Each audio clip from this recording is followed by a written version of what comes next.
വിശ്വാസിയുടെ ജീവിതത്തിലെ വളരെ പ്രധാനപ്പെട്ട ഒരു മേഖലയെക്കുറിച്ചാണ് ഞാൻ ഇന്ന് സംസാരിക്കുവാൻ പോകുന്നത്. Believer and his purse. Believer and his purse. നിങ്ങളുടെ എല്ലാവരുടെ കയ്യിലും കാണും ഒരു പേഴ്സ് അല്ലെങ്കിൽ പൈസ വയ്ക്കുന്ന ബാഗ്. നിങ്ങളെന്താ എൻ്റെ നേരെ നോക്കി ചിരിക്കുന്നത്? വിശ്വാസിയും അവൻ്റെ പേഴ്സും എന്നുള്ളതാണ് പാസ്റ്റർ സബ്ജക്റ്റ് എന്ന് പറഞ്ഞപ്പോൾ എല്ലാവർക്കും ഭയങ്കര നല്ല സന്തോഷം. ചർച്ചിലെ എല്ലാവർക്കും വെരി ഗുഡ് വെരി ഗുഡ്. ഇങ്ങനെ ചിരിച്ചുകൊണ്ടിരിക്കുന്നത് കാണുവാൻ നല്ല സന്തോഷമാണ്. ബൈബിള് നിങ്ങളുടെ കയ്യിൽ കൊണ്ടുവന്നിരിക്കുന്ന പേഴ്സ് അല്ലെങ്കിൽ ബാഗ് നിങ്ങളൊന്ന് ഉയർത്തി കാണിച്ചേ. പേഴ്സ്, പൈസ വയ്ക്കുന്നത് ബൈബിളിൻ്റെ അകത്താണോ പൈസ വയ്ക്കാറ്? പേഴ്സ് അല്ലെങ്കിൽ ബാഗ്, പൈസ വയ്ക്കുന്ന പേഴ്സ് അല്ലെങ്കിൽ ബാഗ് ഒന്ന് ഉയർത്തി കാണിച്ചേ. പലരും അത് ശരി, സഭയിൽ പൈസയൊന്നും ഇല്ലാതെയാണോ പലരും വരുന്നത്? ആണോ? ചിലരെല്ലാം ബാഗ് എടുത്ത് കാണിക്കുന്നു, പേഴ്സൊക്കെ എടുത്ത് കാണിക്കുന്നു. Thank you. ബൈബിൾ ഉയർത്തി പിടിച്ച് പ്രൊക്ലമേഷൻ പറയാൻ പറഞ്ഞപ്പോഴത്തേക്കും പെട്ടെന്ന് എല്ലാവരും പൊക്കി പിടിച്ചു. എന്നാൽ പേഴ്സ് എടുക്കാൻ പറഞ്ഞപ്പോൾ, ബാഗ് എടുക്കാൻ പറഞ്ഞപ്പോൾ എല്ലാവർക്കും അങ്ങോട്ട് ഉയർത്തിപ്പിടിക്കാനായിട്ടൊരു മടി. പൈസയുടെ ഭാരം കൊണ്ടാണോ അതോ പണം ഇങ്ങനെ കെട്ടുകെട്ടായിട്ട് ബാഗിൻ്റെ അകത്ത് അടുക്കി വെച്ചിരിക്കുന്നതിൻ്റെ ഭാരം കൊണ്ടാണോ? അതോ മറ്റുള്ളവർ കാണുമെന്ന് വിചാരിച്ചിട്ടാണോ? തമാശ പറഞ്ഞതേ ഉള്ളൂ കേട്ടോ. ഇന്ന് രാവിലെ നിങ്ങൾ ആ പേഴ്സിൽ നിന്ന് അല്ലെങ്കിൽ ബാഗിൽ നിന്ന് പൈസ എടുത്ത് പാലുകാരന് കൊടുത്തു കാണും, ചിലപ്പോൾ പത്രക്കാരൻ വന്നാൽ കൊടുത്തു കാണും, ബസ് ടിക്കറ്റ് എടുക്കുവാനായിട്ട് പൈസ കൊടുത്തു കാണും, കാറിന് പെട്രോൾ അടിച്ച് കാണും, കാറിന് ഡീസൽ അടിച്ച് കാണും, പള്ളിയിൽ സ്തോത്രകാഴ്ച ഇടാനോ ടൈത്ത് കൊടുക്കാനോ ഒക്കെ ഉള്ളത് എടുത്ത് മാറ്റി വെച്ചിട്ടുണ്ടാവും. ഞാൻ പറയാൻ വന്നത്, നമ്മൾ ഒരു ദിവസത്തിൽ എത്ര പ്രാവശ്യം നമ്മൾ പണം കൈകാര്യം ചെയ്യുന്നു എന്ന് നിങ്ങൾ ചിന്തിച്ചിട്ടുണ്ടോ? ഇതൊക്കെ പ്രസംഗിക്കാൻ പറ്റിയ ഒരു ആത്മീയ വിഷയമാണോ എന്ന് ആരെങ്കിലും ചിന്തിക്കുന്നെങ്കിൽ, ഒരു വിശ്വാസിയുടെ, ഒരു ദൈവ പൈതലിൻ്റെ ആത്മീക ജീവിതവും പണവും തമ്മിൽ വലിയ ബന്ധമുണ്ടെന്ന് വേദപുസ്തകം പഠിപ്പിക്കുന്നു. അതുകൊണ്ടാണ് ഇത് നിങ്ങൾക്ക് പറഞ്ഞു തരാമെന്ന് ഓർത്തത്. ലൂക്കോസ് 16:10-11. ലൂക്കോസ് 16:10-11. അത്യല്പത്തിൽ വിശ്വസ്തനായവൻ അധികത്തിലും വിശ്വസ്തൻ, അത്യല്പത്തിൽ നീതി കെട്ടവൻ അധികത്തിലും നീതി കെട്ടവൻ. നിങ്ങൾ അനീതിയുള്ള മാമോനിൽ, അതായത് പണത്തിൻ്റെ കാര്യത്തിൽ വിശ്വസ്തരായില്ല എങ്കിൽ സത്യമായത് നിങ്ങളെ ആർ ഭരമേൽപ്പിക്കും. അപ്പോൾ ദൈവിക കാര്യങ്ങളിൽ ഇടപെടുവാനുള്ള ഒരു യോഗ്യതയായിട്ട് പണം കൈകാര്യം ചെയ്യുന്നതിലെ വിശ്വസ്തത ഇവിടെ കാണിക്കുന്നു. പണത്തിൻ്റെ കാര്യത്തിൽ വിശ്വസ്തനല്ലാത്ത ഒരാൾക്ക് ദൈവിക ശുശ്രൂഷകളെ കൈകാര്യം ചെയ്യുവാനായിട്ട് പറ്റില്ല, പ്രിയപ്പെട്ടവരെ. അതുകൊണ്ട് തന്നെ വിശ്വാസിയുടെ പേഴ്സിന് അഥവാ പണം കൈകാര്യം ചെയ്യുന്ന രീതിക്ക് വളരെ പ്രാധാന്യമുണ്ട് എന്നുള്ളത് നമ്മൾ ഓർത്തിരിക്കണം. പുതിയ നിയമത്തിൽ യേശു പറഞ്ഞിട്ടുള്ള 38 ഉപമകളുണ്ട്. അതിൽ 12 പറഞ്ഞിരിക്കുന്നത് പണത്തെക്കുറിച്ചാണ്. മത്തായി, മർക്കോസ്, ലൂക്കോസ് സുവിശേഷങ്ങൾ ഒരുമിച്ച് നോക്കിയാൽ 6 വാക്യങ്ങളിൽ 1 പണത്തെക്കുറിച്ച് സംസാരിക്കുന്നു. കാരണം ഒരു വിശ്വാസിയുടെ കയ്യിലുള്ള 100% പണത്തിൻ്റെയും കണക്ക് നാം ദൈവത്തിന് നൽകേണ്ടതുണ്ട്. ഹല്ലേലൂയ. ഞാനൊരു ഹല്ലേലൂയ പ്രതീക്ഷിച്ചു. അതായത് 100% കണക്കും ദൈവത്തിന് നമ്മൾ നൽകേണ്ടതുണ്ട്.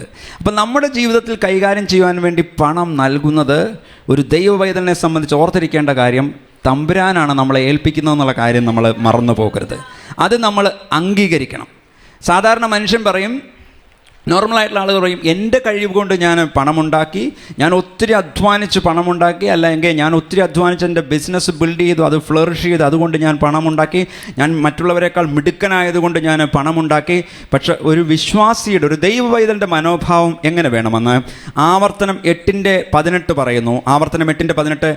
നിൻ്റെ ദൈവമായ യഹോവയെ നീ ഓർക്കണം, നിന്റെ പിതാക്കന്മാരോട് സത്യം ചെയ്തത് തൻ്റെ നിയമം ഇന്നുള്ളതുപോലെ ഉറപ്പിക്കേണ്ടതിന് അവനല്ലോ നിനക്ക് സമ്പത്തുണ്ടാക്കുവാൻ ശക്തി തരുന്നത്. ഹല്ലേലൂയ. ഈ വാക്യം കണ്ടിട്ടുണ്ടോ? അവനല്ലോ സമ്പത്തുണ്ടാക്കുവാൻ നിനക്ക് ശക്തി തരുന്നത്. 1 ദിനവൃത്താന്തം 29:12 ദാവീദ് പറയുന്നു, ധനവും ബഹുമാനവും നിന്നിൽ നിന്ന് വരുന്നു. ധനവും ബഹുമാനവും നിന്നിൽ നിന്ന് വരുന്നു.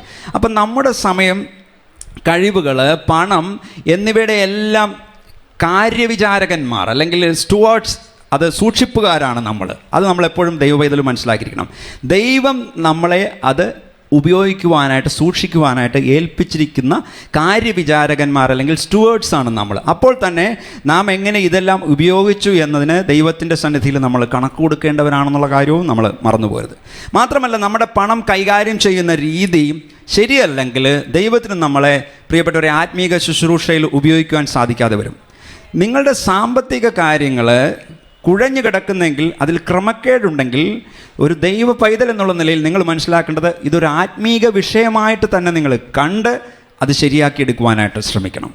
1 തിമോത്തിയോസ് 3:4-5 ക്രിസ്തീയ ശുശ്രൂഷകരുടെ യോഗ്യതയെക്കുറിച്ചാണ് അവിടെ പറയുന്നത്. അവിടെ പറയുന്നു, അധ്യക്ഷൻ കലഹിക്കാത്തവനും ദ്രവ്യാഗ്രഹമില്ലാത്തവനും സ്വന്തം കുടുംബത്തെ നന്നായി ഭരിക്കുന്നവനും മക്കളെ പൂർണ്ണ ഗൗരവത്തോടെ അനുസരണത്തിൽ പാലിക്കുന്നവനും ആയിരിക്കണം. സ്വന്തം കുടുംബത്തെ ഭരിപ്പാൻ അറിയാത്തവൻ ദൈവസഭയെ എങ്ങനെ പരിപാലിക്കും? അപ്പോൾ സ്വന്തം കുടുംബത്തെ ഭരിക്കുക, ഇംഗ്ലീഷിൽ വായിക്കുന്നത് മാനേജ് ഹിസ് ഓൺ ഫാമിലി എന്നാണ്. ഇതിൽ കുടുംബത്തിൻ്റെ ആത്മീക കാര്യങ്ങൾ അടങ്ങിയിട്ടുണ്ട്, കുടുംബത്തിലെ അച്ചടക്കം അടങ്ങിയിട്ടുണ്ട്, കുടുംബത്തിൻ്റെ കെട്ടുറപ്പ് അടങ്ങിയിട്ടുണ്ട്, കുടുംബത്തിൻ്റെ അകത്തുള്ള സമാധാന അന്തരീക്ഷം അടങ്ങിയിട്ടുണ്ട്, കുടുംബത്തിലെ സാമ്പത്തിക കൈകാര്യം ചെയ്യുന്നത് എല്ലാം ഇതിൽ ഉൾപ്പെടുന്നുണ്ട്. അപ്പോൾ പണം കൈകാര്യം ചെയ്യാതിരിക്കുവാനായിട്ട്, ഞാൻ ഈ പണം ഇനി തൊടുന്നില്ല എന്ന് പറയുവാനായിട്ട് നമ്മളുടെ ദൈനംദിന ജീവിതത്തിൽ നമുക്ക് ആർക്കും സാധ്യമല്ല പ്രിയപ്പെട്ടവരെ. ഈ ഭൂമിയിൽ നിന്ന് നമ്മൾ പോകുന്നത് വരെ ജീവിതത്തിൽ നാം പണം കൈകാര്യം ചെയ്യേണ്ടത് ഉണ്ട്. അതുകൊണ്ട് വേദപുസ്തകവും വിശ്വാസിയും പേഴ്സുമായി എപ്രകാരം മുമ്പോട്ട് പോകണമെന്ന് പഠിപ്പിക്കുന്നു എന്നുള്ളതിനെക്കുറിച്ച് നമുക്ക് ചിന്തിക്കാം. മത്തായി 6:24 യേശു പറഞ്ഞു, 2 യജമാനന്മാരെ സേവിപ്പാൻ ആർക്കും കഴിയുകയില്ല. അങ്ങനെ ചെയ്താൽ ഒരുത്തനെ പകച്ച് മറ്റവനെ സ്നേഹിക്കും, അല്ലെങ്കിൽ ഒരുത്തനോട് പറ്റിച്ചേർന്ന് മറ്റവനെ നിരസിക്കും. നിങ്ങൾക്ക് ദൈവത്തെയും മാമോനെയും സേവിപ്പാൻ കഴിയുകയില്ല. അപ്പോൾ ഒരു വിശ്വാസിയുടെ ജീവിതത്തിൻ്റെ മാസ്റ്റർ, ഗുരു, യജമാനൻ, നിയന്ത്രിക്കുന്നവൻ ദൈവമാണ്. ഒരു യജമാനനോട് നല്ല ദാസന് സ്നേഹമുണ്ടാകും, കൂറുണ്ടാകും, പറ്റിച്ചേർന്ന് നിൽക്കും. യജമാനൻ്റെ ഇഷ്ടമനുസരിച്ച് ആ വ്യക്തിയുടെ ജീവിതം നിയന്ത്രിക്കപ്പെടുവാനായിട്ട് ഇടയാകും. ഇവിടെ യേശു പറയുന്നു, 2 യജമാനന്മാരെ സേവിപ്പാൻ ആർക്കും കഴിയത്തില്ല. ഒന്നുകിൽ ദൈവം നമ്മുടെ യജമാനാകും, അല്ലെങ്കിൽ പണം നമ്മുടെ യജമാനാകും. അപ്പം 2 പേർക്കും കൂടി ദാസനായിരിക്കാനായിട്ട് ഒരുത്തന് കഴിയുകയില്ല എന്ന് പറയുന്നു. പണം നമ്മൾ വിശ്വസ്തയോടെ കൈകാര്യം ചെയ്യണം, പക്ഷെ പണത്തെ യജമാനനാക്കരുത്. അടുത്തിരിക്കുന്ന ആൾക്ക് കരം കൊടുത്തിട്ട് പറ, പണത്തെ യജമാനാക്കരുതെന്ന് പറ. അപ്പോൾ ഒരു വ്യക്തിയുടെ ജീവിതത്തിൽ പണം യജമാനനാണോ, വ്യക്തിപരമായ ജീവിതത്തിൽ പണം യജമാനനാണോ എന്ന് എങ്ങനെ നമുക്ക് തിരിച്ചറിയാം? 3 വിധത്തിൽ അത് തിരിച്ചറിയാം. 1, പണം യജമാനനായാൽ, 1, പണം ചിന്തകളെ നിയന്ത്രിക്കുന്നു. എന്താണ്? പണം ചിന്തകളെ നിയന്ത്രിക്കുന്നു. 2, പണം യജമാനനായാൽ പണം തീരുമാനങ്ങളെ നിയന്ത്രിക്കുന്നു. എന്തിനെ നിയന്ത്രിക്കുന്നു? പണം തീരുമാനങ്ങളെ നിയന്ത്രിക്കുന്നു. 3, പണം യജമാനനായാൽ പണം പ്രവർത്തികളെ നിയന്ത്രിക്കുന്നു. എന്തിനെ നിയന്ത്രിക്കുന്നു? പണം പ്രവർത്തികളെ. 3 കാര്യങ്ങളാണ് പറയുന്നത്. 1, പണം യജമാനനായാൽ സംഭവിക്കുന്ന കാര്യങ്ങളാണ് കേട്ടോ പറയുന്നത്. അത് പ്രത്യേകിച്ച് മനസ്സിലാക്കണം. പണമാണ് നമ്മുടെ യജമാനൻ എങ്കിൽ പണം ചിന്തകളെ നിയന്ത്രിക്കുന്നു. പണം യജമാനായാൽ പണം തീരുമാനങ്ങളെ നിയന്ത്രിക്കുന്നു. പണം യജമാനായാൽ പണം പ്രവർത്തികളെ നിയന്ത്രിക്കുന്നു. അതിലാദ്യത്തേത് പണം ചിന്തകളെ നിയന്ത്രിക്കുന്നത്. പണം നമുക്ക് ആവശ്യമാണ്, അത് നമ്മുടെ ചിന്തകളെ നിയന്ത്രിക്കുവാൻ പാടില്ല.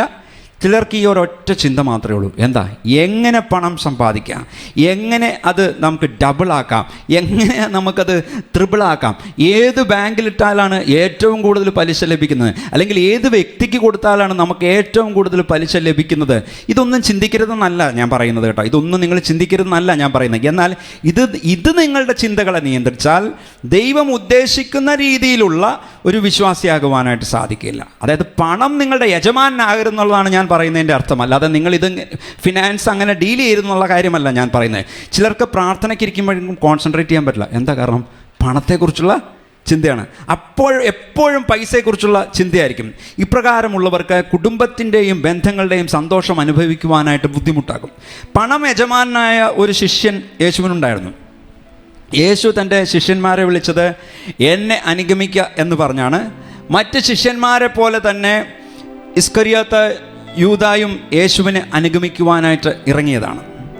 യേശു തിരഞ്ഞെടുത്ത 12 ശിഷ്യന്മാരുടെ ലിസ്റ്റിൽ ഈ പേരും നീണ്ടു കിടപ്പുണ്ട്, യൂദാ ഇസ്കറിയോത്ത എന്ന്.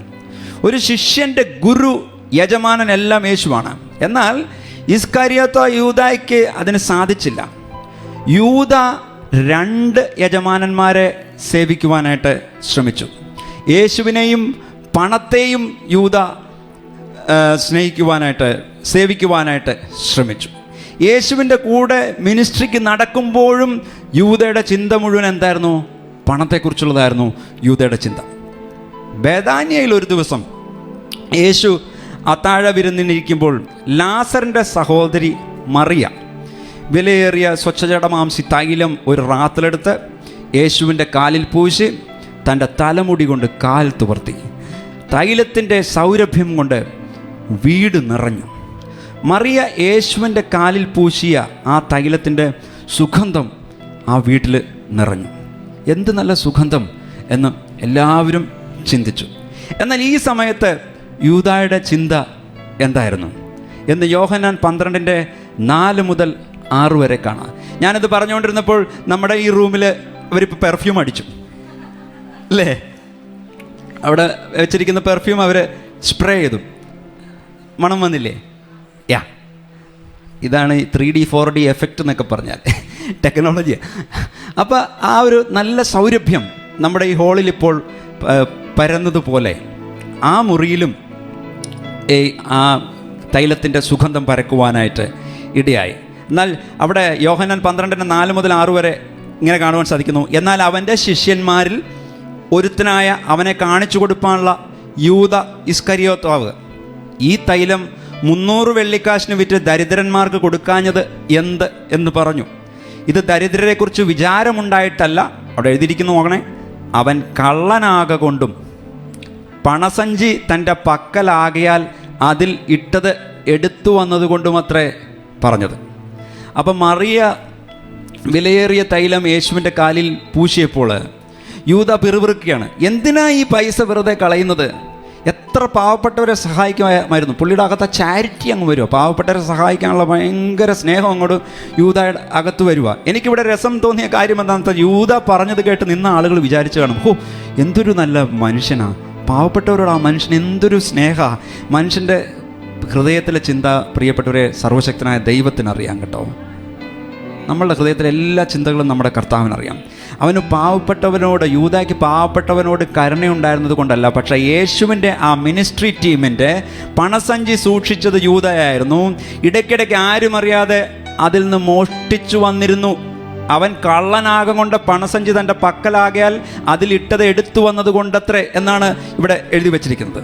അപ്പോൾ പണത്തിനോടുള്ള ആർത്തി മൂത്ത സ്വന്തം ഗുരുവിനെ ഒറ്റിക്കൊടുക്കുവാനായിട്ട് യൂദ തയ്യാറായി. മിനിസ്ട്രിയുടെ ഇടയ്ക്ക് തന്നെ സ്ഥലം മേടിക്കുവാനുള്ള കാര്യങ്ങൾ യൂദ അറേഞ്ച് ചെയ്തു. അതുകൊണ്ടാണ് യേശുവിനെ ഒറ്റിക്കൊടുത്ത ഉടനെ തന്നെ യൂദ സ്ഥലം മേടിച്ചത്.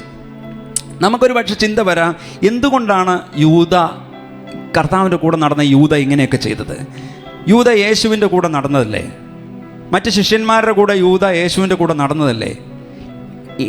യേശുവിൻ്റെ വായിൽ നിന്ന് വരുന്ന വചനം അങ്ങനെ തന്നെ കേട്ടുകൊണ്ടിരുന്ന ആളല്ലേ? എന്താണ് സംഭവിച്ചത്? യേശു വിതക്കാരൻ്റെ ഉപമയിൽ പറഞ്ഞു, വിതച്ച വിത്തിൽ ചിലത് മുള്ളിനിടയിൽ വീണു, അത് മുളച്ചു, പക്ഷേ മുള്ളുമുളച്ചു വളർന്ന് അതിനെ ഞെരുക്കിക്കളഞ്ഞു. ഈ പറഞ്ഞതിൻ്റെ അർത്ഥം മത്തായി 13:22 കാണാം. മുള്ളിനിടയിൽ വിതയ്ക്കപ്പെട്ടതോ ഒരുത്തൻ വചനം കേൾക്കുന്നു എങ്കിലും ഈ ലോകത്തിൻ്റെ ചിന്തയും ധനത്തിൻ്റെ വഞ്ചനയും വചനത്തെ ഞെരുക്കിയിട്ട് നിഷ്ഫലനായിത്തീരുന്നതാകുന്നു. അപ്പം ഇങ്ങനെയുള്ളവർ വചനം കേൾക്കുന്നത് ഫലം കായ്ക്കണമെന്നുണ്ട്, വചനം കേൾക്കുന്നുണ്ട്, അവർക്ക് ഫലം കായ്ക്കണമെന്നുണ്ട്. പക്ഷെ സംഭവിക്കുന്നത് എന്താ? ചിന്തകൾ, ലോകത്തിൻ്റെ, ധനത്തിൻ്റെ വഞ്ചിക്കുന്ന ചിന്തകൾ വചനത്തെ ഞെരുക്കിക്കളയുന്നു. വചനം കേൾക്കുമ്പോൾ സന്തോഷത്തോടെ സ്വീകരിക്കും, പക്ഷേ എന്തു പറ്റും? മിനിറ്റുകൾക്കുള്ളിൽ ധനമെന്ന യജമാനൻ അവരുടെ ഹൃദയത്തിൽ മുളച്ചു പൊങ്ങുന്ന വചനത്തെ ഞെരിച്ചു കളയുന്നു. എന്തൊരു കഷ്ടമല്ലേ? ചിലർക്ക് പൈസയുണ്ടെങ്കിൽ സന്തോഷമാണ്. പൈസയുണ്ടെങ്കിൽ അവരുടെ മുഖത്തോട്ട് നോക്കി അറിയാം, അവർ ഭയങ്കര ഹാപ്പിയാണ്, വളരെ വളരെ ജോയ്ഫുള്ളാണ് അവർ. എന്നാൽ ഇത്തിരി പൈസ പേഴ്സിൽ കുറഞ്ഞാൽ പിന്നെ ടെൻഷനായി, ദേഷ്യമായി, പിന്നെ ആരോടും മിണ്ടില്ല, പ്രാർത്ഥിക്കാനിരിക്കില്ല, പ്രാർത്ഥനയ്ക്ക് വരികയില്ല, എല്ലാത്തിനും പിന്നെ ദൈവത്തിനോട് ദേഷ്യം. എനിക്ക് തോന്നുന്നത് ചിലരൊക്കെ രക്ഷിക്കപ്പെട്ടിരിക്കുന്നത് തന്നെ ഈ പൈസയുടെ കാര്യങ്ങൾ സോൾവ് ആകാനാണെന്ന് തോന്നുന്നു. ചിലരൊക്കെ കംപ്ലൈൻറ്റ് പറയുന്നുണ്ട്, ഞാൻ ഇത്ര ദിവസത്തിനുള്ളിൽ കാര്യം ശരിയാക്കി തരാൻ ഞാൻ കർത്താവിനോട് പറഞ്ഞിട്ടുണ്ട് കേട്ടോ, അല്ലെങ്കിൽ ഞാൻ അങ്ങനെ ഭയങ്കര ഇൻറ്റിമേറ്റായിട്ടൊക്കെ പറയും, ഞാൻ ഇത്ര ദിവസത്തിനുള്ളിൽ മറ്റേ കാര്യം ശരിയാക്കി തരാനായിട്ട് ഞാൻ കർത്താവിനോട് പറഞ്ഞിട്ടുണ്ട്. കർത്താവ് അത് ശരിയാക്കി തന്നില്ലെങ്കിൽ പിന്നെ എന്തിനാ എനിക്ക് മനസ്സിലാവുന്നില്ല. ചിലർ രക്ഷിക്കപ്പെട്ടത് ഇതിനു വേണ്ടിയാണോ? പ്രിയപ്പെട്ട നമ്മൾ മനസ്സിലാക്കേണ്ട കാര്യം, നിത്യജീവനുമായിട്ടുള്ള ബന്ധത്തിലാണ് നമ്മുടെ രക്ഷ എന്നുള്ളത് നമ്മൾ മറന്നു പോകരുത്. അതെപ്പോഴും നമ്മൾ മനസ്സിലാക്കിയിരിക്കണം കേട്ടോ. നിത്യജീവന് വേണ്ടിയാണ് നമ്മളുടെ ബാക്കി കാര്യങ്ങളൊക്കെ പിന്നെയുള്ള കാര്യങ്ങളാണ് പ്രിയപ്പെട്ടവരെ. അപ്പം കർത്താവല്ല, ധനമാണ് പ്രശ്നമായിട്ട് മാറുന്നത്, പേഴ്സാണ് അവിടെ പ്രശ്നമായിട്ട് മാറുന്നത്. മൂഡ് ഔട്ടിന് കാരണം പേഴ്സാണ്. പ്രിയപ്പെട്ടവരെ, നിങ്ങൾക്ക് ഞാൻ പറഞ്ഞു വന്നത് പണം യജമാനനായാൽ സംഭവിക്കുന്ന കാര്യങ്ങളാട്ടോ. പണം വേണ്ടെന്നല്ല ഞാൻ പറഞ്ഞതിൻ്റെ അർത്ഥം. നിങ്ങൾക്ക് ദൈവത്തെയും മാമോനെയും സേവിപ്പാൻ കഴിയുകയില്ല എന്ന് പറഞ്ഞ ഉടനെ യേശു മത്തായി 6:25 പറയുന്നു, ഏതുകൊണ്ട് ഒരാൾക്ക് ദൈവത്തെയും പണത്തെയും യജമാനനാക്കാൻ പറ്റില്ല. അതുകൊണ്ട് ശ്രദ്ധിച്ച് കേൾക്കണം, ഒരാൾക്ക് ദൈവത്തെയും പണത്തെയും യജമാനനാക്കാൻ പറ്റില്ല. അതുകൊണ്ട് ഞാൻ നിങ്ങളോട് പറയുന്നു, എന്തു തിന്നും എന്തു കുടിക്കും എന്ന് നിങ്ങളുടെ ജീവനായിക്കൊണ്ടും എന്ത് ഉടുക്കും എന്ന് ശരീരത്തിനായിക്കൊണ്ടും വിചാരപ്പെടരുത്. ഹല്ലേലൂയ. അടുത്തിരിക്കുന്ന രണ്ടുപേരോട് പറ, വിചാരപ്പെടരുതെന്ന് പറ. ഇനി വിചാരപ്പെട്ടുകൊണ്ടാണ് രാവിലെ സിറ്റി ചേഞ്ചേഴ്സ് ചർച്ചിൽ ആരാധനയ്ക്ക് വന്നിരുന്നെങ്കിൽ നിങ്ങൾ പറയുന്ന വാക്കിൽ അവരൊന്ന് ബലപ്പെടട്ടെ, ഒന്ന് ശക്തിയോടുകൂടി സ്നേഹത്തോടുകൂടി പറ, വെറുപ്പോടുകൂടി പറയല്ലേ, സന്തോഷത്തോടുകൂടി പറ, വിചാരപ്പെടല്ലേ എന്ന് പറ. ആമേൻ, ആമേൻ. അപ്പോൾ ഇവിടെ വലിയൊരു കാര്യം യേശു പഠിപ്പിക്കുന്നു. ഒരു വ്യക്തി വിചാരപ്പെടുന്ന, വറി ചെയ്യുന്ന സ്വഭാവമുണ്ടെങ്കിൽ, ഈ പണമായിട്ടുള്ള ബന്ധത്തിൽ വറി ചെയ്യുന്ന സ്വഭാവമുണ്ടെങ്കിൽ പ്രശ്നം എന്താണെന്നറിയോ? പണം നമ്മുടെ യജമാനായിട്ട് മാറും. നമുക്ക് നമ്മളെ വിളിച്ച് വേർതിരിച്ച കർത്താവിനെ നമുക്ക് ട്രസ്റ്റ് ചെയ്യാൻ പറ്റാതെ വരുന്നു. ഹല്ലേലൂയ. ഇസ്രായേൽ മരുഭൂമിയിലൂടെ അത്രയും ലക്ഷത്തെ നടത്തിയ കർത്താവിന് എൻ്റെ നിങ്ങളുടെയും ചെറിയ ആവശ്യങ്ങളും വലിയ ആവശ്യങ്ങളും നടത്തിത്തരാൻ പറ്റില്ലേ പ്രിയപ്പെട്ടവരെ? നമ്മൾ ആരെ വിളിക്കുന്നത്? വഴിയിൽ വലച്ച് ഉഴലുവാനായിട്ട് വിളിച്ച് വേർതിരിക്കുന്ന ഒരാളുടെ പുറകെ അല്ല നമ്മൾ ഇറങ്ങിയിരിക്കുന്നത് എന്നുള്ളതിനെക്കുറിച്ച് നമുക്ക് നല്ല ബോധ്യമുണ്ടായിരിക്കണം. നമ്മളെ വിളിച്ച് വേർതിരിച്ചിരിക്കുന്നത് നമ്മുടെ തമ്പുരാൻ അറിയാം നമ്മുടെ കാര്യങ്ങൾ. നാളത്തെ ചിലവ് എങ്ങനെ നടക്കും? പിള്ളേരുടെ കാര്യം എന്താകും? കുഞ്ഞുണ്ടായല്ലേ? ഏതാ കുഞ്ഞ്? പെൺകുഞ്ഞാ? ആണോ? അത് ശരി. എന്താ ഇങ്ങനെ വിഷമിച്ചിരിക്കണേ? അല്ലേ, ഇനി കെട്ടിക്കണ്ടേന്ന് ഓർത്താ. എത്ര വർഷം കഴിഞ്ഞിട്ടുള്ള കാര്യത്തെക്കുറിച്ച് ഓർത്താ പറയണേ? 20-22 വയസ്സ് കഴിഞ്ഞിട്ടുള്ള കാര്യത്തെ ഓർത്ത് കൊച്ചുണ്ടായി കഴിഞ്ഞപ്പോഴത്തേക്കും വിഷമിക്കുക. 22 വർഷം കഴിഞ്ഞ് അല്ലെങ്കിൽ 20 വർഷം കഴിഞ്ഞ് ഇപ്പം ഉണ്ടായ കുഞ്ഞിനെ കെട്ടിക്കണ കാര്യം ഓർത്ത് വറിയ. ആരെയാണ് ആശ്രയിക്കുന്നത്? ആരെയാണ് ട്രസ്റ്റ് ചെയ്യുന്നത്? നമ്മൾ ഇങ്ങനെ നമ്മൾ വിചാരപ്പെടുകയാണെങ്കിൽ പ്രിയപ്പെട്ടവരെ, നമ്മൾ മനസ്സിലാക്കുക, നമ്മുടെ ട്രസ്റ്റ് കർത്താവിലൊന്നും അല്ല. നമ്മുടെ ആശ്രയം ഈ ലോകത്തിൻ്റെ മെറ്റീരിയലിസ്റ്റിക് ആയിട്ടുള്ള ഭൗതികമായിട്ടുള്ള കാര്യങ്ങളിലാണ് നമ്മൾ ആശ്രയം വെച്ചിരിക്കുന്നത്. പ്രിയപ്പെട്ടവരെ, കർത്താവ് പണമല്ല, അങ്ങാണ് എൻ്റെ യജമാനൻ. കർത്താവിനോടൊന്ന് പറയണം, ഒന്ന് പറഞ്ഞേ, കരമുയർത്തി പറഞ്ഞേ, കർത്താവെ അങ്ങാണ് എൻ്റെ യജമാനൻ. കർത്താവെ ഞാൻ അങ്ങിൽ ആശ്രയിക്കുന്നു. ഒന്ന് പറഞ്ഞേ, കർത്താവെ ഞാൻ അങ്ങിൽ ആശ്രയിക്കുന്നു. ഹല്ലേലൂയ. യേശു യജമാനനെങ്കിൽ ഒരു വ്യക്തിയുടെ മുൻഗണന പ്രിയപ്പെട്ടവരെ പണമല്ല. മത്തായി 6:33-34 മുമ്പേ അവൻ്റെ രാജ്യവും നീതിയും അന്വേഷിപ്പിൻ, അതോടുകൂടെ ഇതൊക്കെയും നിങ്ങൾക്ക് കിട്ടും. ഇപ്പോൾ ഒരു വിശ്വാസിയുടെ ജീവിതത്തിൽ നമ്മളിവിടെ പഠിപ്പിക്കുന്ന പോലെ ഫസ്റ്റ് പ്രയോറിറ്റി എന്ന് പറഞ്ഞാൽ ആർക്കാ? ദൈവത്തിനായിരിക്കണം നമ്മുടെ ജീവിതത്തിലെ മുൻഗണന വരേണ്ടത്. അതുകൊണ്ട് നാളേക്കായി നിങ്ങൾ വിചാരപ്പെടരുത്. നാളത്തെ ദിവസം തനിക്കായി വിചാരപ്പെടുമല്ലോ. അതത് ദിവസത്തിന് അന്നന്നത്തെ ദോഷം മതി. അപ്പോൾ ഒരു വിശ്വാസിയുടെ ചിന്തകളെ പണം ഭരിക്കരുത്. അങ്ങനെ പണത്തെ യജമാനാക്കിയ യൂദയുടെ അന്ത്യം നമുക്കറിയാം. എന്നാൽ യേശുവിൻ്റെ കാൽക്കൽ തൈലം പൂശിയ മറിയെക്കുറിച്ച് ഒന്ന് ചിന്തിച്ചേ. അവൾ ധനമുള്ളവളായിരുന്നോ? ആയിരുന്നു. അല്ലാത്തൊരു സ്ത്രീയുടെ കയ്യിൽ ഇത്രയും വിലയേറിയ തൈലം ഉണ്ടാകില്ല. എന്നാൽ യേശു തൻ്റെ വീട്ടിൽ വന്നപ്പോൾ സ്വസ്ഥമായി ഗുരുവിൻ്റെ കാൽ കീഴിലിരുന്ന് മറിയ വചനം കേട്ടു. മാർത്ത ജോലി ചെയ്ത് നടക്കുമ്പോഴും മറിയ എന്ത് ചെയ്യുക? മറിയ വചനം കേൾക്കുക. അപ്പം മറിയയുടെ ചിന്തകളെ നിയന്ത്രിച്ചത് പണമോ ഭൗതിക തലങ്ങളിലുള്ള കാര്യങ്ങളോ അല്ലായിരുന്നു, യേശു ആയിരുന്നു നിയന്ത്രിച്ചിരുന്നത്. ഹല്ലേലൂയ. അപ്പം യേശു മരിച്ച് അടക്കപ്പെടുന്നതിന് മുമ്പേ പറഞ്ഞിരുന്നു, അത് ഗ്രഹിച്ച മറിയ തൻ്റെ ജീവിതത്തിൽ താൻ സമ്പാദിച്ച വിലയേറിയ തൈലം കൊണ്ട് യേശുവിനെ അങ്ങ് ബഹുമാനിക്കാനായിട്ട് തീരുമാനിച്ചു. സാധാരണ മരണശേഷമാണ് വ്യക്തിയുടെ ശരീരത്തിൽ തൈലം പൂശുന്നത്. എന്നാൽ യേശുവിൻ്റെ ശവസംസ്കാരത്തിനായി മറിയ ദേഹത്ത് മുൻകൂട്ടി തൈലം തേച്ചു.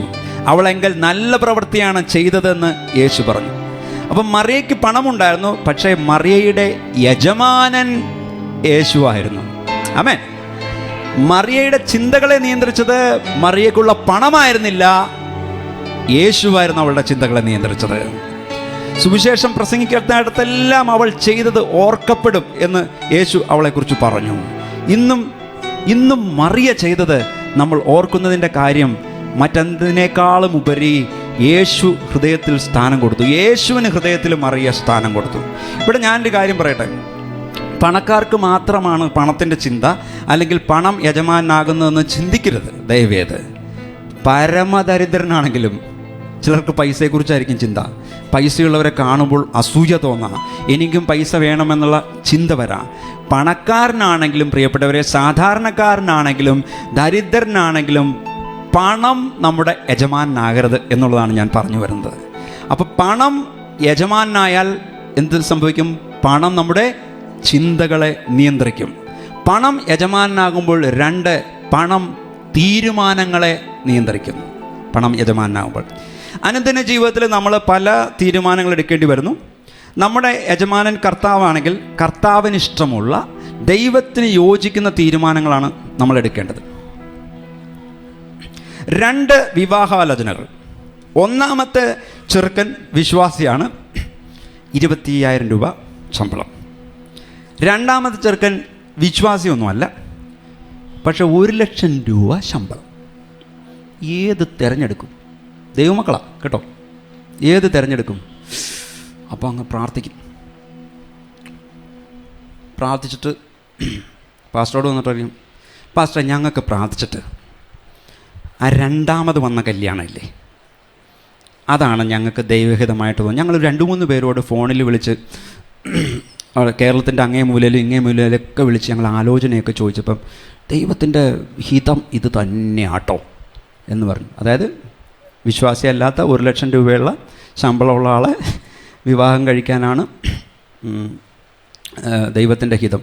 അത് കൃത്യം പറയണമെങ്കിൽ, ഞാൻ കൃത്യം ആലോചന പറയണമെങ്കിൽ നിങ്ങൾ ഫോണിൽ കൂടി പറയാൻ പറ്റില്ല. എൻ്റെ മുമ്പിൽ തന്നെ വന്നിരുന്നാലേ ഞാൻ പറയുള്ളൂ. കാരണം മുമ്പിൽ തന്നെ വന്നിരുന്ന ദൂത് കേട്ടാലല്ലേ എനിക്ക് എന്തെങ്കിലും കിട്ടുകയുള്ളൂ.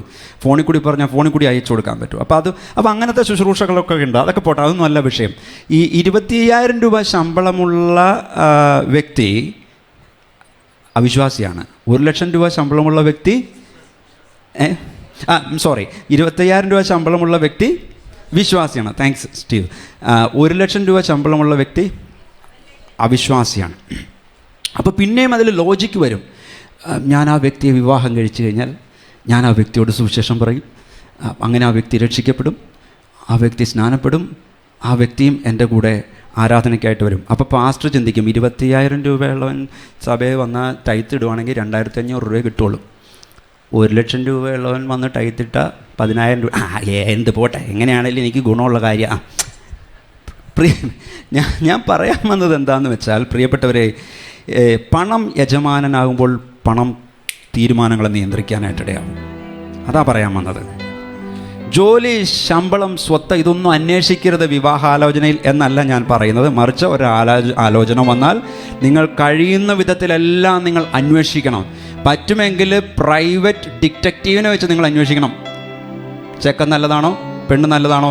വിവാഹം കഴിഞ്ഞ് എന്തെങ്കിലും പ്രശ്നം ഉണ്ടായി കഴിയുമ്പോൾ കെട്ടിച്ചു വിട്ട അച്ഛനെയും പാസ്റ്റർമാരെയും ഒന്നും ചീത്ത പറഞ്ഞിട്ട് കാര്യമില്ല. ഇതെല്ലാം നിങ്ങളുടെ കുടുംബത്തിൻ്റെ ഉത്തരവാദിത്തപ്പെട്ട കാര്യങ്ങളാണ്.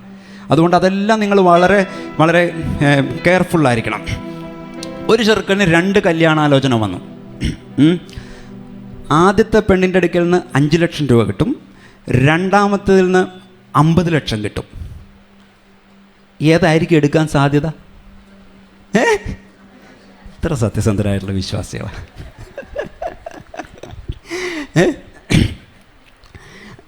അപ്പോൾ നമ്മുടെ തീരുമാനങ്ങൾ പ്രിയപ്പെട്ടവരെ പണത്തിൻ്റെ ബേസിലായിരിക്കരുത്. സ്ഥിരവരുമാനമില്ലാത്ത പുരുഷന്മാരാണെങ്കിൽ തീർച്ചയായിട്ടും സ്ഥിരവരുമാനമുള്ള ഒരു സഹോദരിയെ തന്നെ കണ്ടുപിടിക്കാൻ ശ്രമിക്കും. കാരണം കഞ്ഞികുടി മുട്ടാതെ പോകണമെങ്കിൽ ഏറ്റവും നല്ലത് അതാണ്. മറ്റൊന്ന്, വിദേശത്തേക്ക് പോകുവാൻ വേണ്ടി വിവാഹിതരാകുന്നവരുണ്ട്. വിദേശത്തേക്ക് പോകാനൊരു ചാൻസ് കിട്ടാൻ വേണ്ടി ആരെങ്കിലും കല്യാണം കഴിച്ചാൽ എനിക്ക് പുറത്ത് പോയാൽ മതി എന്നുള്ള ചിന്തകൾ. ഇവിടെ എല്ലാം പ്രിയപ്പെട്ടവരെ കർത്താവാണോ നിയന്ത്രിക്കുന്നത്, പണമാണോ തീരുമാനങ്ങൾ എടുക്കാൻ നിയന്ത്രിക്കുന്നത്? ഇത് ചിന്തിക്കുവാൻ വേണ്ടിയാണ് ഞാനീ പറഞ്ഞത്. പ്രിയപ്പെട്ടവരെ, നമ്മുടെ തീരുമാനങ്ങൾ പണത്തിൻ്റെ ബലത്തിലോ പണത്തിൻ്റെ ബേസിലോ ആകരുത്. പണമുള്ള വ്യക്തിയെ തിരഞ്ഞെടുക്കരുതെന്നല്ല, പണം മാത്രം തീരുമാനങ്ങളുടെ ക്രൈറ്റീരിയ ആവാതിരിക്കട്ടെ. പ്രിയപ്പെട്ടവർ, എനിക്കറിയാവുന്നൊരു വ്യക്തി തന്നേക്കാൾ 5 വയസ്സ് മൂത്ത ഒരു ആ വ്യക്തിയുമായിട്ട് യാതൊരു ചേർച്ചയുമില്ലാത്ത ഒരു സ്ത്രീയെ അദ്ദേഹം വിവാഹം കഴിച്ചു. അവരെ കണ്ടപ്പോൾ ആളുകൾ വിചാരിച്ചു, എന്തൊരു മനസ്സലിവുള്ള ആളാണ്, അദ്ദേഹം ഇങ്ങനെ ചെയ്തല്ലോ എന്ന് പറഞ്ഞു. പക്ഷേ ആ വ്യക്തി മറ്റൊരാളോട് പറഞ്ഞു, ഞാൻ അവളുടെ അപ്പൻ്റെ പൈസ മാത്രമേ ഞാൻ നോക്കിയുള്ളൂ എന്ന് പറഞ്ഞു. അവളുടെ അപ്പൻ കോടീശ്വരനായതുകൊണ്ട് എനിക്കൊരു ബിസിനസ് സ്റ്റേബിളായിട്ട് സ്റ്റാർട്ട് ചെയ്യണമെങ്കിൽ അവളെ കെട്ടിയാലേ പറ്റുള്ളൂ. പ്രിയപ്പെട്ടവരെ, എന്തൊരു തെറ്റായിട്ടുള്ള മനോഭാവമാണ്. 1 തിമോത്തിയോസ് 6:9-10 പറയുന്നു, ധനികന്മാരാകുവാൻ ആഗ്രഹിക്കുന്നവർ പരീക്ഷയിലും കെണിയിലും കുടുങ്ങുകയും മനുഷ്യർ സംഹാരനാശങ്ങളിൽ മുങ്ങിപ്പോകുവാൻ ഇടവരുന്ന മൗഢ്യവും ദോഷകരവുമായ പല മോഹങ്ങൾക്കും ഇരയായിത്തീരുകയും ചെയ്യുന്നു. ദ്രവ്യാഗ്രഹം സകലവിധ ദോഷത്തിനും മൂലമല്ലോ. ഇത് ചിലർ കാക്ഷിച്ചിട്ട് വിശ്വാസം വിട്ടുഴന്നു ബഹുദുഃഖങ്ങൾക്ക് അധീനരായിത്തീരുന്നു. ചില നാളുകൾക്ക് മുമ്പ് ഒരു കുട്ടി എന്നെ പ്രാർത്ഥിക്കുവാനായിട്ട് വിളിച്ചു. അവൾ വളരെ വേദനയോട്, അവളുടെ വിവാഹം നടക്കുന്നില്ല. അപ്പോൾ അവൾ സംസാരിച്ചപ്പോൾ എന്നോട് പറഞ്ഞു, അങ്കിളെ, സുവിശേഷ വേലക്കാർ എന്നെ വിവാഹം കഴിക്കുവാൻ ആലോചിക്കാനായിട്ട് എൻ്റെ ഭവനത്തിൽ വന്നിട്ട് ഇത്ര രൂപ വേണമെന്ന് അവർ ഡിമാൻഡ് ചെയ്തു എന്ന് പറഞ്ഞു. പക്ഷെ ഞങ്ങൾക്കത് കൊടുക്കുവാൻ പറ്റില്ലാത്തതുകൊണ്ട് നടന്നില്ല. സുവിശേഷ വേലക്കാരുടെ മക്കൾ വന്നിട്ട് ഇത്ര രൂപ വേണമെന്ന് ഡിമാൻഡ് ചെയ്യുവാനായിട്ട് ഇടയായി. ഞങ്ങൾക്കത് സാധിക്കില്ല, അങ്ങനെ കൊടുക്കുവാനായിട്ട് സാധിക്കില്ല അങ്കിളെ. ഞാൻ പറഞ്ഞു, ഞാൻ പ്രാർത്ഥിക്കാം, എന്താ ചെയ്യണേ? ലോകം അങ്ങനെയായിപ്പോയി. ഞാൻ പ്രത്യേകിച്ച് സിറ്റി ചേഞ്ചേഴ്സ് ചർച്ചിലുള്ളവരോട് ഞാൻ വളരെ സ്നേഹത്തിൽ ഞാനൊരു കാര്യം പറയാം. ഇവിടെ അങ്ങനെ ഒരു പേര് കേൾക്കുവാനായിട്ട് ഇടവരരുത്. ഇവിടെയുള്ള ഈ ചർച്ചിലുള്ള ഏതെങ്കിലും ഒരു പയ്യൻ്റെ ആലോചന നടക്കുമ്പോൾ ആ പയ്യൻ ഇത്ര രൂപ, അല്ലെങ്കിൽ ആ പയ്യൻ്റെ വീട്ടുകാർ ഇത്ര രൂപ പെണ്ണിൻ്റെ വീട്ടുകാരോട് ചോദിച്ചു, അല്ലെങ്കിൽ തിരിച്ച് അങ്ങനെയുള്ള സംഭവങ്ങൾ, ഒരു ബാർഗെയിൻ ഇവിടുത്തെ സഭയിൽ ഉണ്ടാകുവാൻ ഒരു കാരണവശാലും നിങ്ങൾ ഇടവരുത്തരുത്. ഞാൻ വർഷങ്ങൾക്ക് മുമ്പ്, എൻ്റെ വിവാഹത്തിന് മുമ്പ്, എൻ്റെ വിവാഹം നടക്കുന്നതിന് മുമ്പ് ഞാനൊരു പാട്ട് കമ്പോസ് ചെയ്തു. സ്ത്രീ തരുന്ന ധനമല്ല, സ്ത്രീ തന്നെ ധനമല്ലോ എന്നും പറഞ്ഞു. അപ്പം ഞാനൊരു സംഘടനയിൽ വർക്ക് ചെയ്തുകൊണ്ടിരിക്കുമ്പോൾ അവിടുത്തെ വിവാഹിതരാകാത്ത ചില പെൺകുട്ടികൾ, അവരുടെ വിവാഹാലോചനകൾ വന്നപ്പോൾ, ഈ ഡൗറി സിസ്റ്റത്തിൻ്റെ ഇങ്ങനത്തെ സിസ്റ്റം വന്നു കഴിഞ്ഞപ്പോൾ എൻ്റെ ഒരു ഫ്രണ്ട് ഉണ്ടായിരുന്നു. അവൾ എന്നോട് പറഞ്ഞു, സാംസ, അടുത്ത ചെക്കൻ വരുമ്പോൾ ഞാൻ കാപ്പി കൊടുക്കാൻ പോകുന്നതിൻ്റെ കൂടെ സാംസൻ്റെ ഈ കാസറ്റും കൂടി വെച്ച് കൊടുക്കുമെന്ന് പറഞ്ഞു. ഏതാ ഈ പറഞ്ഞ സംഭവം, സ്ത്രീ തരുന്ന ധനമല്ല, സ്ത്രീ തന്നെ ധനമല്ലോ എന്നുള്ള കാസറ്റും കൂടി ഞാൻ കാപ്പിയും പലഹാരവും കൂടി ഇങ്ങനെ കൊണ്ട് വെച്ച് കൊടുക്കൂലേ നമ്മൾ, ഇങ്ങനെ കൊണ്ട് ഇപ്പം ചിലരെ കൊണ്ടുപോയി വെച്ച് കൊടുക്കുന്നത്. അപ്പോൾ ഇങ്ങനെ വെച്ച് കൊടുക്കും എന്ന് പറയുവാനായിട്ട് ഇടയായി. കാപ്പിയും കുടിച്ച് കടിയും കഴിച്ച് പോയിട്ട് ആ കാസറ്റും കൂടി ഗിഫ്റ്റായിട്ട് കൊടുത്തിട്ട് വീട്ടിൽ ചെന്ന് കേട്ടിട്ടെങ്കിലും മാനസാന്തരപ്പെടണമെങ്കിൽ മാനസാന്തരപ്പെടട്ടെ എന്ന് പറഞ്ഞു. സ്ത്രീ തരുന്ന ധനമല്ല, സ്ത്രീ തന്നെ ധനമല്ലോ. സ്ത്രീ തരുന്ന ധനമല്ല, സ്ത്രീ തന്നെ ധനമല്ലോ. മനുഷ്യർക്ക് വിലയിടുവാൻ പണം മതിയോ? സമൂഹത്തിൻ ശാപമായ സ്ത്രീധനം തുടച്ചു നീക്കാൻ സംഘടിക്കൂ യുവാക്കളെ, സംഘടിക്കൂ യുവതികളെ. സ്ത്രീ തരുന്ന ധനമല്ല, സ്ത്രീ തന്നെ ധനമല്ലോ. സ്ത്രീ തരുന്ന ധനമല്ല, സ്ത്രീ തന്നെ ധനമല്ലോ. ധനം ചോദിച്ചിടുന്നോരെ തള്ളുക നീ പെൺകൊടിയെ. മനോഗുണമുള്ളവർ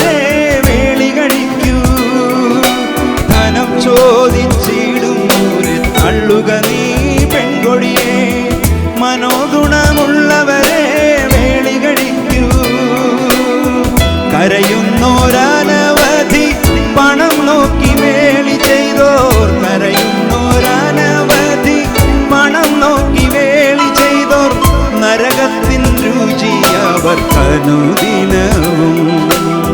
പണത്തിനായി പെണ്ണുകെട്ടി മധുവിധു കഴിഞ്ഞിട്ട് വധുവിനെ ചവിട്ടുന്നോൻ മനുഷ്യനാണോ?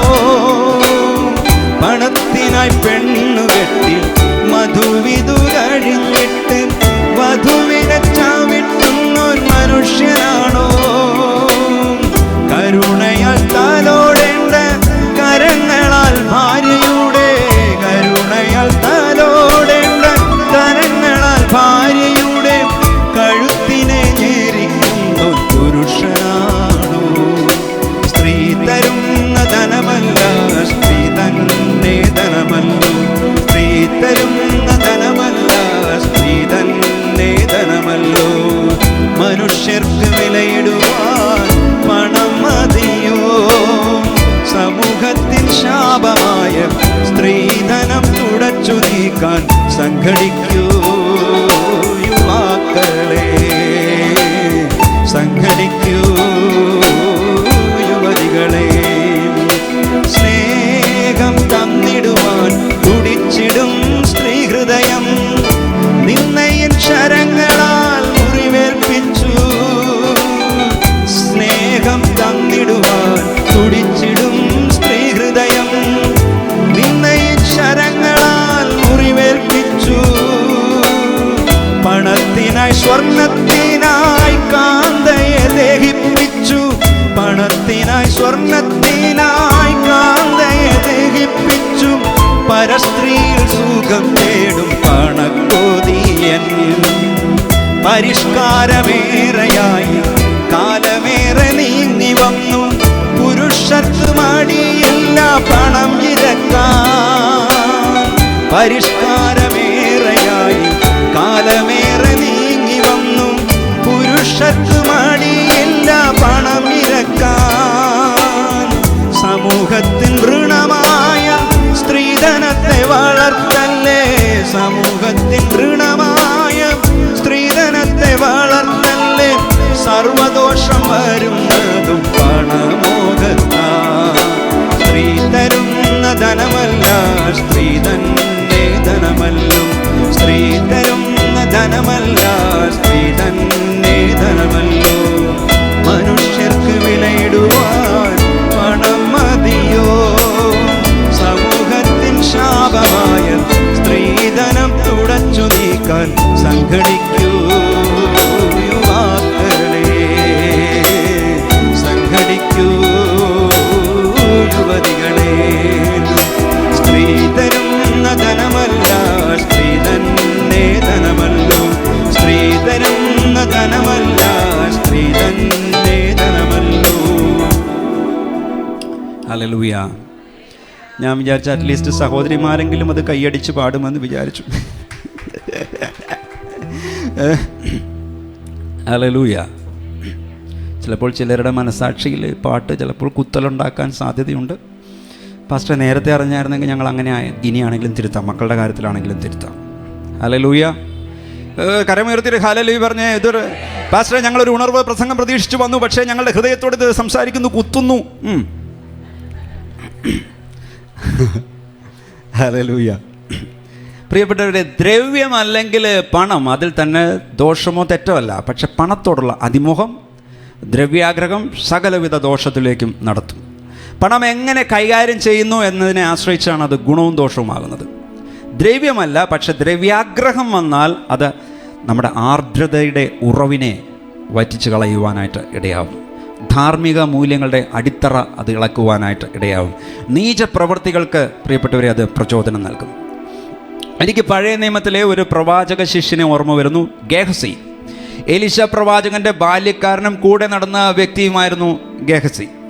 അരാം രാജാവിൻ്റെ സൈന്യാധിപനായ നയമാൻ്റെ കുഷ്ഠം മാറാൻ എലീശ പ്രവാചകൻ്റെ അടുക്കൽ പോയാൽ മതിയെന്ന് അവൻ്റെ വീട്ടിൽ ജോലിക്ക് നിന്ന പെൺകുട്ടി പറഞ്ഞതനുസരിച്ച് നയമാൻ എലീശയുടെ അടുത്തെത്തി. ഞാൻ ആ സംഭവം വിവരിക്കുന്നില്ല. എലീശ പറഞ്ഞതുപോലെ നയമാൻ യോർദാൻ നദിയിൽ 7 പ്രാവശ്യം മുങ്ങിയപ്പോൾ കുഷ്ഠം മാറി. നയമാന് വലിയ സന്തോഷമായി. നയമാൻ ഒരു സമ്മാനം, തീർച്ചയായിട്ടും നല്ല വിലയുള്ളതായിരിക്കും, എലീശയ്ക്ക് കൊടുത്തു. എലീശ അത് വാങ്ങിയില്ല. എത്ര നിർബന്ധിച്ചിട്ടും വാങ്ങിയില്ല. ഇതെല്ലാം കണ്ടുകൊണ്ട് ശിഷ്യൻ ഗേഹസി അപ്പുറത്ത് നിൽപ്പുണ്ടായിരുന്നു. ഗേഹസിക്ക് ആകെ വിഷമമായി. എൻ്റെ ദൈവമേ, ഈ പ്രവാചകൻ എന്തൊരു മണ്ടത്തരമ കാണിക്കുന്നത്. ഒരു ഫിനാൻഷ്യൽ ബ്രേക്ക് ത്രൂവിന് വേണ്ടി പ്രാർത്ഥിച്ചുകൊണ്ടിരുന്ന സമയത്തൊരു അവസരം കൂടി വന്നതാണ്, എന്നിട്ടും അത് തട്ടിക്കളയുന്നു എന്നൊക്കെ വേണമെങ്കിൽ നമ്മുടെ ഭാഷയിൽ വേണമെങ്കിൽ പറഞ്ഞു കാണും. കയ്യിൽ വന്ന പണത്തെ തട്ടിത്തെറിപ്പിക്കുന്നു. ഇതെങ്ങനെയെങ്കിലും കൈക്കലാക്കണമെന്ന് കൂടെയുള്ള ശിഷ്യൻ ഗേഹസിക്ക് മോഹം. നമ്മളൊരു കാര്യം ഓർക്കണം, നയമാൻ സമ്മാനം കൊണ്ടുവന്നപ്പോഴല്ല പ്രിയപ്പെട്ടവരെ ഗേഹസിയുടെ ഉള്ളിൽ ദ്രവ്യാഗ്രഹം ഉണ്ടായത്. പ്രവാചകൻ്റെ കൂടെ നടക്കുമ്പോഴും ദൈവിക ശുശ്രൂഷ ഉള്ളപ്പോഴും അദ്ദേഹത്തിൻ്റെ മനസ്സിൽ ഈ ദ്രവ്യാഗ്രഹം ഉണ്ട്. പ്രിയപ്പെട്ടവരെ, രക്ഷിക്കപ്പെട്ടാലും സ്നാനപ്പെട്ടാലും അന്യഭാഷ പറഞ്ഞാലും ദ്രവ്യാഗ്രഹവുമായി നടക്കുന്നവർ ഉണ്ടെന്നുള്ളത് നമ്മൾ മനസ്സിലാക്കിയിരിക്കണം. പൈസയുമായിട്ടുള്ള ബന്ധത്തിൽ ഒരുത്തിനെ ഡീൽ ചെയ്യുമ്പോൾ അറിയാം അവൻ പെർഫെക്റ്റ് ആണോ അല്ലേ എന്നുള്ള കാര്യം. 5 പൈസയുടെ കാര്യത്തിൽ ഡീൽ ചെയ്യുമ്പോൾ അറിയാൻ പറ്റും ഒരുത്തൻ പെർഫെക്റ്റ് ആണോ അല്ലേ എന്നുള്ളത് കാര്യം. സഭയിൽ വന്ന ചിലർ സഭയിൽ വന്നാൽ ചിലപ്പം നമുക്ക് കുറച്ച് പരിചയക്കാരുണ്ടാവും, അത്യാവശ്യമൊക്കെ സഹായം കിട്ടും, ഒരു ചെറിയ സപ്പോർട്ട് റൈസിങ്, ഒരു ഫണ്ട് റൈസിങ്, ഇങ്ങനത്തെയൊക്കെ ഉദ്ദേശത്തിൽ പല തരത്തിലുള്ള ആളുകൾ സഭയിൽ വരും. ഇവിടെ ഒരു സഹോദരൻ വന്നപ്പോൾ ചോദിച്ചു, സ്നാനപ്പെട്ടാൽ സഭയിൽ നിന്ന് സഹായിക്കുമോ, വീട് പണി നടത്തി തരുമോ? പ്രിയപ്പെട്ടവർ, ഇങ്ങനെയുള്ളവരെ നമ്മൾ സൂക്ഷിക്കണം. നമുക്ക് നല്ല വിസ്ഡം ഉണ്ടായിരിക്കണം ഇങ്ങനെയുള്ള കാര്യങ്ങളിൽ. എനിക്ക് കഷ്ടതയാണ് എന്നെ സഹായിക്കണേ എന്നല്ല, എൻ്റെ കഷ്ടത കർത്താവ് മാറ്റും, എനിക്ക് മറ്റുള്ളവരെ എങ്ങനെ സഹായിക്കാൻ പറ്റുമെന്നുള്ള ചിന്തയായിരിക്കണം ശരിക്കുള്ളൊരു ദൈവപൈതലിൻ്റെ അകത്ത് ഉണ്ടായിരിക്കേണ്ടത്, ഒരു വിശ്വാസിയുടെ അകത്തുണ്ടായിരിക്കുന്നത്. പണക്കൊതിയനായ ഗേഹസി ഒരു തെറ്റിൽ നിന്ന് മറ്റൊന്നിലേക്ക് പോവുകയാണ്. ഗേഹസി നയമാൻ്റെ രഥത്തിൻ്റെ പിറകെ ഓടി. ആരും അറിയില്ല എന്ന് ഗേഹസി വിചാരിച്ചു. ഗേഹസിയെ കണ്ടപ്പോൾ നയമാന് വളരെ സന്തോഷമായി. പ്രവാചകൻ്റെ ശിഷ്യനല്ലേ, എന്താ വന്നതെന്ന് കാര്യം തിരക്കി. കല്ല് വെച്ച നുണ ഗേഹസി പ്രവാചകൻ്റെ ശിഷ്യൻ നയമാനോട് പറഞ്ഞു. 2 രാജാക്കന്മാർ, ഞാൻ ചുമ്മാ കഥ പറയണതല്ല കേട്ടോ, 2 രാജാക്കന്മാർ 5:22 നോക്കിക്കേ. അതിന് അവൻ, സുഖം തന്നെ, ഇപ്പോൾ തന്നെ പ്രവാചക ശിഷ്യന്മാരിൽ 2 യൗവനക്കാർ എഫ്രയീം മലനാട്ടിൽ നിന്ന് എൻ്റെ അടുക്കൽ വന്നിരിക്കുന്നു. അവർക്ക് 1 താലന്ത് വെള്ളിയും 2 കൂട്ടവും വസ്ത്രം തരയണമേ എന്ന് പറവാൻ എൻ്റെ യജമാനൻ എന്നെ പറഞ്ഞയച്ചിരിക്കുന്നു എന്ന് പറഞ്ഞു. എന്തെല്ലാം നുണയാ പറഞ്ഞേ. സുഖമാണ്, 2 പേരും വന്നിരിക്കുന്നു, യജമാനൻ പറഞ്ഞു വിട്ടിരിക്കുകയെന്ന് 1 താലന്തും ഈ വെള്ളിയും എല്ലാം കൊടുത്തു വിടണമെന്ന്.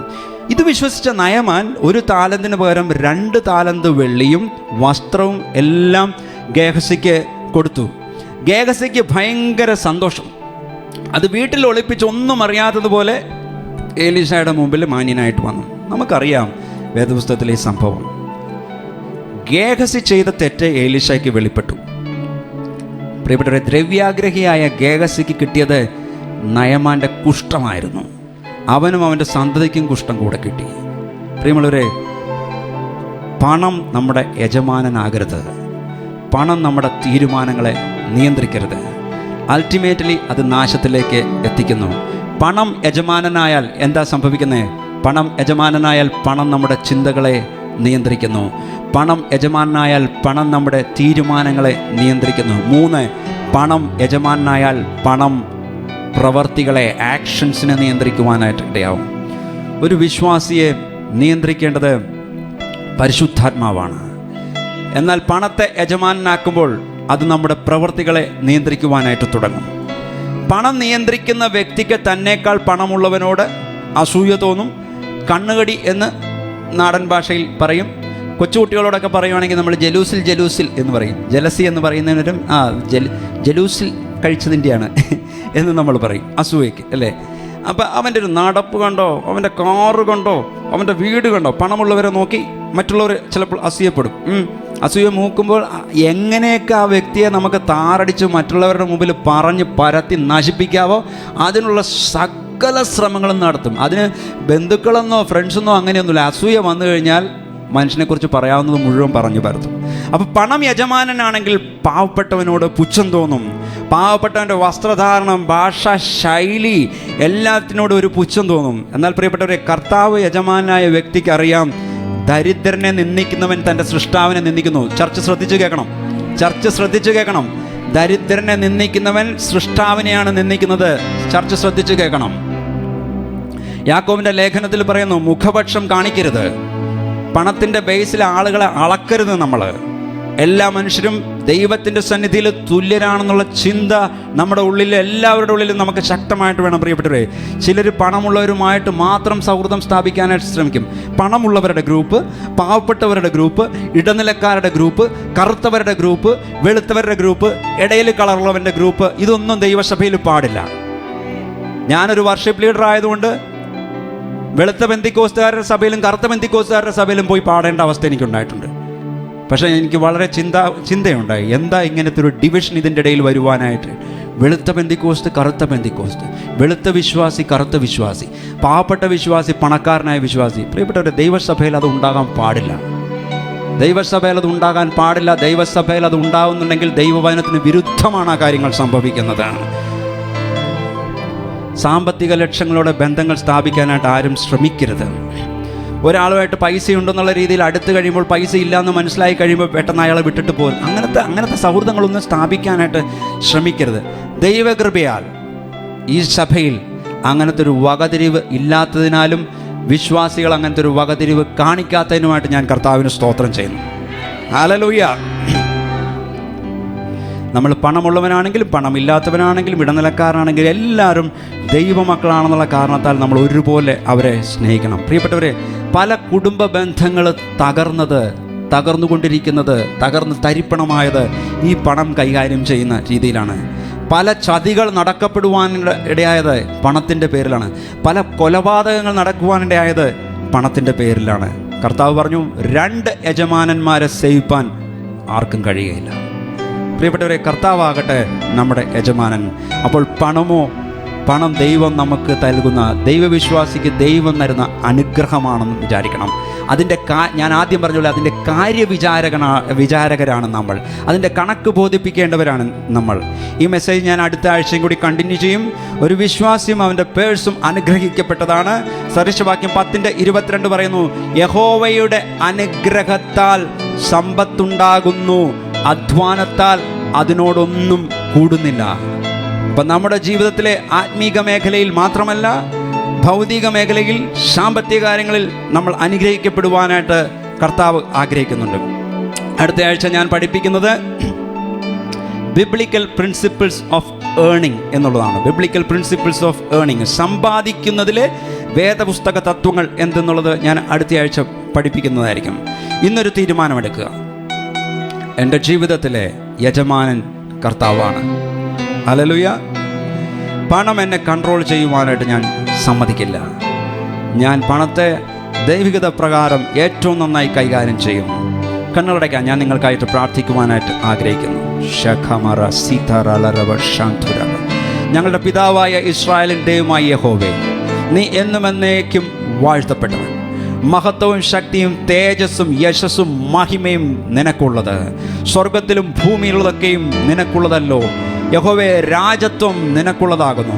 നീ സകലത്തിനു മീതെ തലവനായിരിക്കുന്നു. ധനവും ബഹുമാനവും നിന്നിൽ നിന്ന് വരുന്നു. നീ സർവവും ഭരിക്കുന്നു. ശക്തിയും ബലവും നിന്റെ കയ്യിൽ ഇരിക്കുന്നു. സകലത്തെയും വലുതാക്കുന്നതും സകലത്തെയും ശക്തീകരിക്കുന്നതും എല്ലാം കർത്താവേ അങ്ങയുടെ പ്രവൃത്തിയാണ്. ആകയാൽ ഞങ്ങളുടെ ദൈവമേ, ഞങ്ങൾ അങ്ങേക്ക് സ്തോത്രം ചെയ്യുന്നു. നിന്റെ മഹത്വമുള്ള നാമത്തെ ഞങ്ങൾ അങ്ങേക്ക് സ്തുതിക്കുന്നു. കർത്താവേ, ഇവിടെ ആയിരിക്കുന്ന എന്നെ ശ്രവിക്കുന്ന എല്ലാവർക്കും അധ്വാനിക്കുവാനും ധനം സമ്പാദിക്കുവാനുമുള്ള ആരോഗ്യം തന്നതിനാൽ കർത്താവേ, ഞങ്ങൾ അങ്ങേക്ക് നന്ദി പറയുന്നു. ഞങ്ങൾ സഭയായി ഏറ്റു പറയുന്നു, ഞങ്ങളുടെ യജമാനൻ അങ്ങ് മാത്രമാണ്. ഞങ്ങളുടെ യജമാനൻ അങ്ങ് മാത്രമാണ്. ഞങ്ങളുടെ യജമാനൻ അങ്ങ് മാത്രമാണ്. ധനത്തെ വിശ്വസ്തയോടെ കൈകാര്യം ചെയ്യാൻ അങ്ങ് കാര്യവിചാരകന്മാരായിട്ട് ഞങ്ങളെ ആക്കിയിരിക്കുന്നു എന്ന് ഞങ്ങൾ ഓർക്കുന്നു. പണം ഞങ്ങളുടെ ആരുടെയും ചിന്തകളെയോ തീരുമാനങ്ങളെയോ പ്രവൃത്തികളെയോ നിയന്ത്രിക്കുവാനായിട്ട് ഇടവരരുത്. മുമ്പേ അവൻ്റെ രാജ്യവും നീതിയും അന്വേഷിക്കുവാൻ ഒരു പ്രാവശ്യം കൂടി ഞങ്ങളെ സമർപ്പിക്കുന്നു കർത്താവേ, യേശുവിൻ്റെ നാമത്തിൽ തന്നെ. ആമേൻ. Thank U.